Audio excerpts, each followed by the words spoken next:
True ang balita na niligawan umano ni Can't Buy Me Love star Donnie Pangilinan si outstanding Asian star Catherine Bernardo.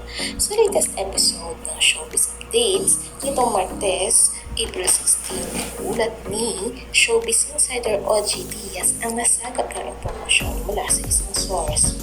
Minsan pala pinurmahan itong isang young actor si Catherine as in ligawan, saad ni OG.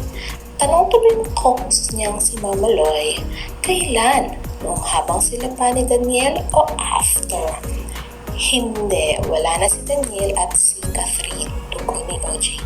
Di ba, yung dati, di ba, nag-viral pa yon, yung inaalok pa si Catherine ng soft drinks. Kasi baka nakainom si Catherine, pampababa ng tama or something. Di ba, yung inalok siya ng soft drinks?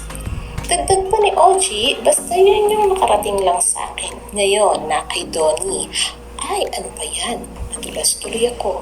Hindi, nasa kanya na yun kung gusto niyang aminin yan na minsan pinormahan niya si Catherine or niligawan niya ito. Pero hindi raw natuloy ang naturong panliligaw ayon sa Showbiz Insider sa hula niya. Baka na-realize ni Donnie na wala namang magandang patutunguhan lalo pat kasalukuyan niyang ka-love team si kapamilya star Bel Mariano. Sa kasalukuyan, habang sinusulat ang artikulong ito, wala pang inilalabas na pahayag si Donnie at Catherine para kumpirmahin o pabulaanan ang naturang balita.